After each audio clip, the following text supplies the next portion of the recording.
दोस्तों, तो आज स्टूडेंट्स हम जो है पढ़ने वाले हैं कि और डिटेल ऑडियंस क्या होती है, कैसे उसको आप टारगेट करते हो, डिटेल टारगेटिंग। ठीक है, तो इसको आप गौर से देखिएगा, ये बहुत अच्छा सेशन है। इसके एक्सप्लेनेशन मैं ऑलरेडी प्रीवियस वीडियो में दे चुका हूँ, उसको आप देखें और समझें। कॉन्सेप्चुअल वीडियो है वो। तो आगे बढ़ते हैं। जैसे हमने ये एक कैंपेन क्रिएट की थी, इसके अंदर अब हम एडिट करते हैं और अपनी ऑडियंस के बारे में काम करते हैं। ठीक है, तो मैं आपको और डिटेल टारगेटिंग के बारे में बताने वाला हूँ। डिटेल टारगेटिंग बहुत ज़बरदस्त चीज़ है, जिससे आप अपनी ऑडियंस को नैरो कर सकते हैं और जो है अपनी ख़ास ऑडियंस को टारगेट कर सकते हो, जिनको आप चाहते हैं कि जो आपका ऐड देखें और आपकी प्रोडक्ट को परचेज़ करें। आप जो समझते हैं कि आपकी प्रोडक्ट कौन या सर्विस कौन ले सकता है, उन ऑडियंस तक आपका ऐड पहुँचे। और आप चाहते हैं कि रिच पीपल हों या जो ऐसे लोग हों जो वाकई पोटेंशियल हों, आप पेमेंट पैसे निकालें अपनी जेब से आपकी चीज़ को लेने के लिए और परचेज़ करें, कन्वर्जन क्रिएट करें। तो ऐसी ऑडियंस को टारगेट करने के लिए आप क्या करते हैं, टारगेटिंग करते हैं। तो टारगेटिंग बहुत अच्छे तरीके से कर सकते हैं मेटा के अंदर। मेटा कंपनी बहुत ज़बरदस्त आपको ऑप्शंस दे रही है और इसको यूज़ करते हुए आप जो है अपनी बिल्कुल प्रॉपर ऑडियंस को टारगेट कर सकते हैं। ठीक है, लेकिन एक और बात मैं आपको बताता चलूँ, मेटा ये कहती है कि आपने बहुत सारे एड सेट्स नहीं बनाने हैं, ना जो है इतना नैरो भी नहीं करना है ऑडियंस को कि जो है आप जो सिस्टम है, मेटा का जो सिस्टम है, जो उसका एल्गोरिदम है, वो उसको रीड ना कर सके, समझ ना सके, तो वो फिर आपका ऐड रन नहीं कर पाएगा। तो इतना भी ज़्यादा आपको नैरो नहीं करना है, थोड़ा सा ब्रॉड भी रखना है। ठीक है, मतलब कि स्पेसिफिकली रखना, बहुत ज़्यादा नैरो नहीं करना है। तो आपके पास ये जो एडवांटेज प्लस ऑडियंस का एक ऑप्शन है, इसके अंदर आप आ जाते हैं तो आपके पास ऑप्शन आ जाता है ऑडियंस सजेशन का। ठीक है, तो यहाँ पर आप क्या करते हो कि audience suggestion criteria that you add here, जो आप यहाँ पर ऐड करते हैं, helps our system understand the type of people that you want to reach. ऐसी ऑडियंस, ऐसे लोग जिनको आप पहुंचना चाहते हैं, वो सिस्टम को समझने में आसानी होती है। तो आप यहाँ पर वो ऑडियंस को यहाँ पर मेंशन करते हैं। वो किस तरीके से, वो मैं आपको बताता हूँ। फिर when your suggestion is accurate, जब आपकी सजेशन सही होती है तो it can help find your audience faster. जब अच्छी होती है, सही होती है, तो आपकी जो चाहत है, जिन ऑडियंस को आप पहुंचना चाहते हैं, जो आपके पोटेंशियल कस्टमर्स बन सकते हैं, आप जो सही टारगेटिंग है आपके माइंड के अंदर, आपकी सर्विस के हवाले से, आपके प्रोडक्ट के हवाले से, या जो भी आप चीज़ सेल कर रहे हो, तो उसके अकॉर्डिंग जो है अगर आप सही ऑडियंस रखते हो तो ये फास्टर आपको रीच देगा और ज़्यादा कन्वर्जन आएगी। If you are not confident about the audience for this campaign, we recommend not adding an audience suggestion. अगर आपको नहीं पता कि आपकी सही ऑडियंस क्या है, तो आप ये सजेशन ना रखें। उसके लिए मैं आपको बताता हूँ क्या करना है आपको। ठीक है, तो पहले हम समझते हैं कि ऑडियंस को टारगेट कैसे करते हैं। तो देखिए भाई, यहाँ पर एक ऑप्शन है आपके पास एडवांटेज प्लस ऑडियंस का। इसके अंदर जो है ऑडियंस सजेशन है, आपने इस पर क्लिक कर देना है। फिर आपके पास ऑप्शन आ जाएंगे यहाँ पर। ठीक है, यहाँ से आप एज टारगेट कर सकते हो एडिट करके कि भाई आपने स्टार्टिंग एज क्या होनी चाहिए। तो एक जो नॉर्मल होती है, जिसका NIC बनाओ, ज़ाहिर बिज़नेस कर रहे हैं या स्टडीज़ कर रहे हैं, आपको पता है कि एक 18 साल का बच्चा जो है 12वीं क्लास में, या जो है आगे भी होता है, कोई ग्रेजुएशन भी कर रहा होता है, तो वो डिपेंड करता है वो किस उम्र में स्कूल गया था। तो जो है आप उसके अकॉर्डिंग यहाँ पे एज टारगेट कर सकते हो कि वो आपकी प्रोडक्ट परचेज़ करेगा, वो आपके कोर्सेज़ परचेज़ करेगा या नहीं करेगा, या उसकी ज़रूरत है या नहीं, तो उसके अकॉर्डिंग आप एज लिमिट रखोगे।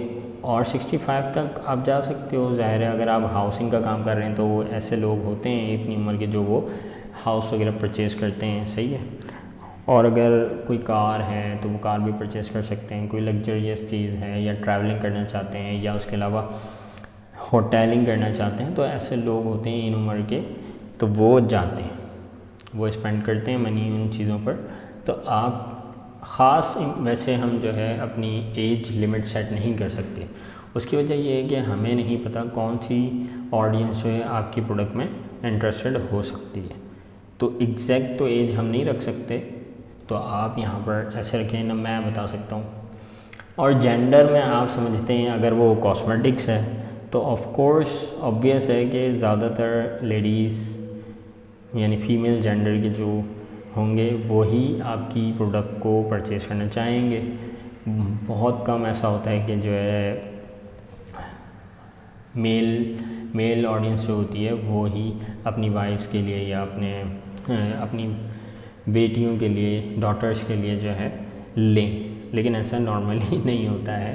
तो आप जो है अपने जो है प्रोडक्ट के हवाले से जेंडर रख सकते हैं, लेकिन आप ऑल जेंडर रख दें तो बेटर है। उसके बाद बात करते हैं अब डिटेल टारगेटिंग की, इंक्लूडिंग पीपल हु मैच। ठीक है, तो ऐसे ही यहाँ पर हमने रखनी है। अब आप टारगेटिंग करते हैं, जब आप यहाँ पर आते हो फर्स्ट कर लें, अगर हम रखते हैं इनकम बेस, अगर यहाँ पे हम टारगेटिंग रखते हैं इनकम बेस, मतलब क्या है, यहाँ मैं अगर रखता हूँ इनकम तो आप देखें यहाँ पर ऑप्शन आ रहे हैं house hold income top 25 to 50% of zip codes. ठीक है, अब यहाँ पे डेमोग्राफिक्स क्या बता रहा है, वो यूएस के बता रहा है। इनकम जो है अगर आपकी इतनी हो तो जो है वो टारगेट कर ले। ठीक है, या जो है अगर आप चाहते हैं कि इतनी 10 to 25 हो या 10% हो तो आप यहाँ पर अपने हिसाब से, लेकिन हम वही करेंगे, ज़ाहिर है ज़्यादा से ज़्यादा लोग जितना ज़्यादा अच्छा कमाते हों वो इन्वेस्ट करें। अगर एज आप बिजनेसमैन सोचें या एडवर्टाइज़र सोचें अपनी प्रोडक्ट के बारे में, सही है। अगर आप जैसे डिजिटल प्रोडक्ट सेल कर रहे हैं तो जो है आप यहाँ से समझ सकते हो इनकम क्या हो सकती है उसकी। अगर आप जो है लग्जरियस होटल की बात करें तो आपकी इनकम कैसी होनी चाहिए। ट्रैवलिंग की बात करते हैं कि अगर वो डेली बेसिस पर ट्रैवल करता है, कहीं होटलिंग करता है, ठीक है, जो भी आपकी ऑडियंस है अगर आप उसको टारगेट करते हैं तो इस तरीके से आपने सोचना है कि वो क्या क्या मैच करे जो आपकी प्रोडक्ट परचेज़ कर सकता है। ठीक है, तो यहाँ से इनकम आ गई है, तो इनकम के अकॉर्डिंग आप यहाँ पे सेट कर सकते हो। उसके अलावा अगर हम इनकम यहाँ पर रख लेते हैं, चलें यहाँ से लेके यहाँ तक रख देते हैं। उसके बाद आप और भी ऐड कर सकते हैं। हम बात करते हैं फाइंड,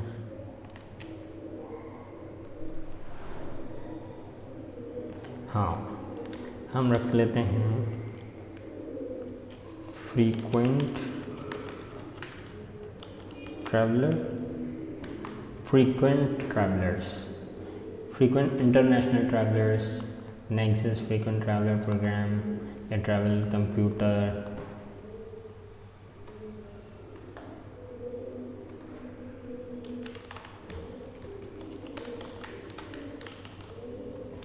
तो यहाँ पर आपके पास काफ़ी सारे ऑप्शन आ रहे हैं। ठीक है, आप इसको देखें तो जो आपको लगता है कि वाकई बहुत ज़बरदस्त हो सकता है तो उसके अकॉर्डिंग आप यहाँ पर क्या करेंगे, टारगेटिंग करेंगे। ठीक है, और यहाँ पे फ्रीक्वेंट ट्रैवलर में अगर हम यहाँ डाल दें तो इंटरनेशनल ट्रैवलर रख देते हैं। ठीक है, इंटरनेशनल नहीं, ताकि आप लोकल भी कर सकें, फ्रीक्वेंट ट्रैवलर कर लेते हैं।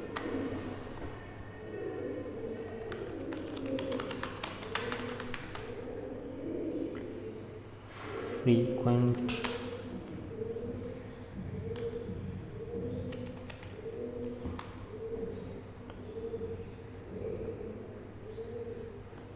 ट्रैवलर आ गई। ठीक है, तो अब आपने क्या करना है, फ्रीक्वेंट ट्रैवलर्स आपने रख दिया है। अब ऐसे लोग जो फ्रीक्वेंट ट्रैवलर हो तो उनको जो है इसके अंदर, अच्छा आप जब यहाँ पर सजेशन दे रहे हैं तो वो आपस में थोड़ी सी मिलनी भी चाहिए, मैच होना चाहिए आपकी ऑडियंस से जो इसको आप टारगेट करना चाहते हो। ठीक है, तो आपने यहाँ पर ये भी कर सकते हैं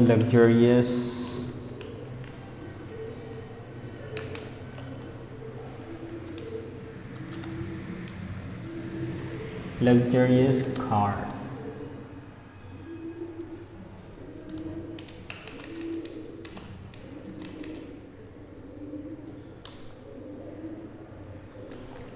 लग्जरी लाइफ स्टाइल रख सकते हैं, ठीक है। इसके अलावा लग्जरी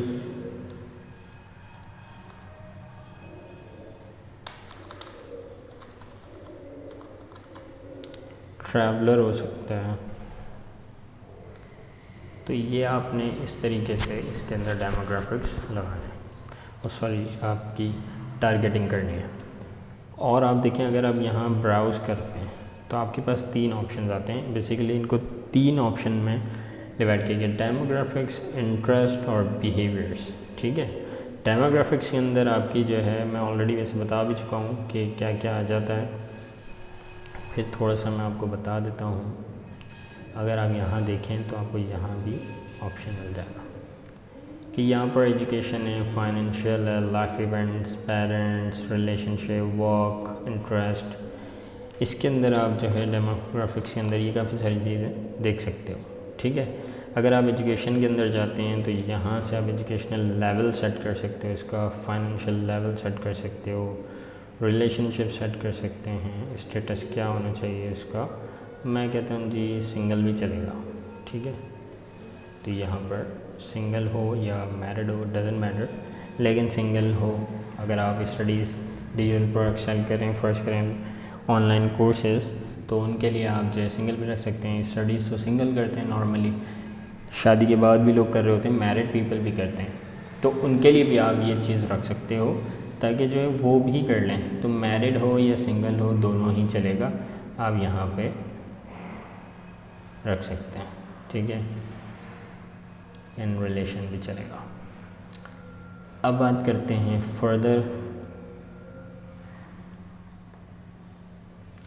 अगर आप यहाँ पर और ऐड करना चाहते हैं तो और हम इंटरेस्ट में चले जाते हैं। तो इंटरेस्ट के अंदर आप देखें कि आपके पास बिजनेस एंड इंडस्ट्रीज़ हैं, एंटरटेनमेंट है, family and relationship, fitness and wellness, food and drink, hobbies and activities, shopping and fashion. तो ये काफ़ी सारी चीज़ें यहाँ पर मौजूद हैं। इसके अलावा जो है आप शॉपिंग में अगर चले जाएं, यहाँ पर फैशन में तो यहाँ ब्यूटी के हवाले से आपको मिल जाएगी, क्लोथिंग के हवाले से मिल जाएगी, फैशन एसेसरीज़ के हवाले से मिल जाएगी, शॉपिंग, रिटेल, टॉयज़। तो आप यहाँ समझते हैं बेहतर कि क्या, तो मैं यहाँ मेंस क्लोथ अपैरल में चले जाता हूँ, ठीक है, और चिल्ड्रन में चले जाते हैं, वुमेंस में चले जाते हैं। क्योंकि वुमेन जब है अपैरल में ज़्यादा परचेजिंग होती है, ज़्यादा वही लोग, उनकी चीज़ें भी ज़्यादा होती हैं, तो आप वुमेंस के अंदर चले जाएँ, ठीक है। लेकिन ये आप बेहतर समझते हैं कि आपकी टारगेटिंग किस में होनी चाहिए, ठीक है। मेरी बेस्ट प्रैक्टिस जो है मैं उसके अकॉर्डिंग करता हूँ, लेकिन आपकी जो प्रैक्टिस है वो आपको देखनी है, और आप एक्सपेरिमेंट करेंगे तो ज़्यादा चीज़ें सीखेंगे और समझेंगे कि किस तरीके से आपको काम करना है और कौन सी ऑडियंस को टारगेट करना है। ये you better know about your product और सर्विस, ठीक है। अब फर्दर हम चलते हैं।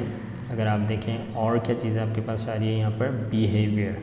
अब बिहेवियर के अंदर आपके पास एनिवर्सरी है, behaviour, consumer classification, digital activities क्या हैं, डिजिटल एक्टिविटीज़ टीम क्या हैं, वो कहाँ पे परचेज़ कर रहा है, क्या परचेज़ कर रहा है, कौन सी वेबसाइट्स यूज़ कर रहा है, ये सारी चीज़ें जो है इसके अंदर आ जाएंगी। कौन सी डिवाइसेस यूज़ कर रहे हैं, तो आप डिवाइस पे यहाँ पे लगा सकते हो कि 360 डिग्री मीडिया नॉट सपोर्ट। यहाँ पर जो है अगर देखें हम Facebook access mobile Android devices, तो यहाँ पर आप डिवाइसेस लगा दीजिए, ठीक है। एंड्रॉयड डिवाइस यूज़ कर रहा हो या एप्पल यूज़ कर रहा हो, विंडोज़ फ़ोन, तो ये सब चल जाएगा, ठीक है। इनमें आप लगा सकते हो, या ऑल मोबाइल डिवाइसेस पे लगा दें तो बेहतर ज़्यादा है। ऑल मोबाइल डिवाइसेस, ठीक है।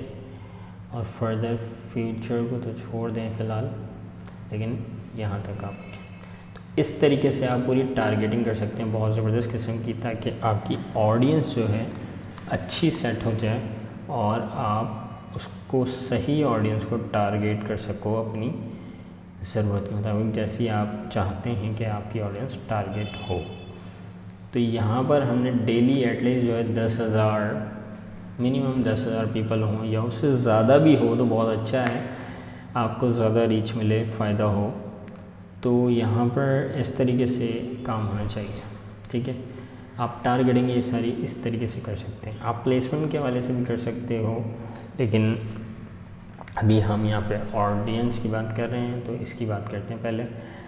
अच्छा, कुछ लोग अब बात करते हैं ब्रॉड की। तो ब्रॉड टारगेटिंग में कुछ लोग समझते हैं कि ब्रॉड टारगेटिंग में मेरा सारा पैसा लग जाता है और जो है हासिल नहीं होता है, लेकिन ऐसा नहीं है। लेकिन जब आपको नहीं पता कि आपकी ऑडियंस कौन सी है तो आप जो है यहाँ पे ऑडियंस डिफ़ाइन नहीं करेंगे ज़बरदस्ती, तो फिर आप उस कंडीशन में जाएंगे कि यहाँ पर आपने जाना है ऑडियंस को स्विच करना है और आपने क्या करना है, यूज़ ओरिजिनल ऑडियंस। जब आप ओरिजिनल ऑडियंस पर जाते हैं तो क्या होता है, आपको ख़ुद मेटा डिसाइड करता है आपके लिए कि कौन सी ऑडियंस आपके लिए बेटर है, ठीक है।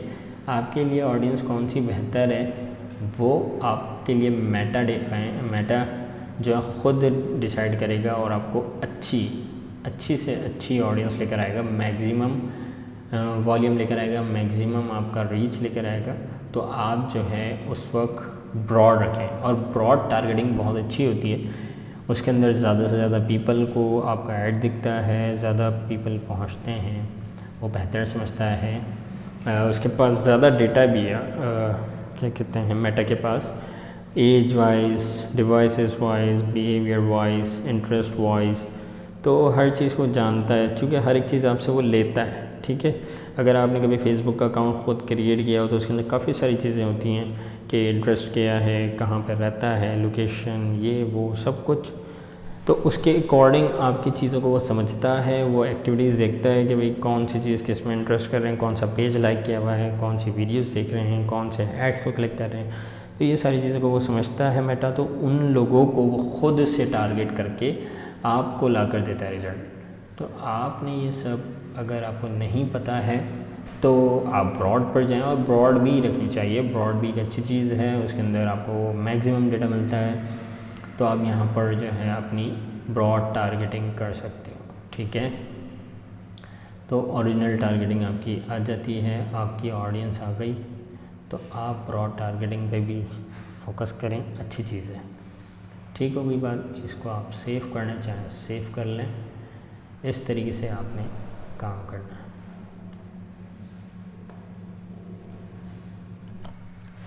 तो मैं एक बात और आपको दोबारा बताता चलूँ कि आप जो है अपनी ऑडियंस को ज़्यादा नैरो भी ना करें, क्योंकि जो है फिर वो उसका एल्गोरिथम, जो मेटा का एल्गोरिथम है, सिस्टम है, वो उसको रन नहीं कर सकेगा। लेकिन नैरो भी करना चाहिए ताकि आपकी स्पेसिफिक ऑडियंस को टारगेट कर सकें, वरना आप ज़्यादा अच्छी रीच नहीं ला पाएंगे, ठीक है। उसके बाद जो है आप अपनी ब्रॉड टारगेटिंग भी करें, और जो है ब्रॉड टारगेटिंग अब ऐसे भी कर सकते हो कि एक कैंपेन आपने जो है ब्रॉड टारगेटिंग ही कर ली और एक अपनी नैरो जो टारगेट आप स्पेसिफिक ऑडियंस सजेस्ट कर रहे हो उसके साथ कर लें।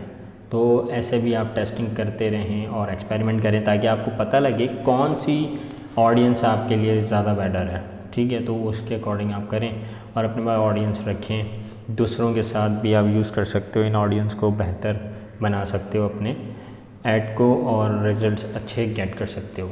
तो हम नेक्स्ट वीडियो में दूसरी चीज़ें देख रहे होंगे कि कैसे वीडियो पे काम करना है, सही है, वीडियो कैरोसेल क्या होता है, और इसके बारे में आपको फर्दर मैं बताता हूँ, अभी बताऊँगा, तो आप उसको भी देखिएगा आगे की वीडियोस को। और मेक श्योर कि आप जो है सारा कोर्स प्रॉपर देखें और उसको समझें। रिपीटेशन में जब आप देखेंगे तो आपको और ज़्यादा क्लियर हो जाएगा। जब आप एक चीज़ को साथ साथ देख रहे होंगे और कर रहे होंगे तो बहुत ज़्यादा क्लियर होगा, लेकिन पूरा कोर्स देखें ताकि आप हर एक चीज़ को प्रॉपर वे में सीखें। इसको शॉर्ट किया गया है, बहुत अच्छे तरीके से बनाया गया है आप लोगों के लिए। मैं तो इन डेप्थ में पढ़ाना चाहता हूँ, पढ़ता भी हूँ, ताकि जो है ज़्यादा डिटेल में समझें। तो आप भी डिटेल में पढ़ें और फुल कोर्स पढ़ें ताकि हम हर एक चीज़ को क्लियर करें। तो फिर नेक्स्ट वीडियो में मिलते हैं इंशाल्लाह। अल्लाह हाफ़िज़।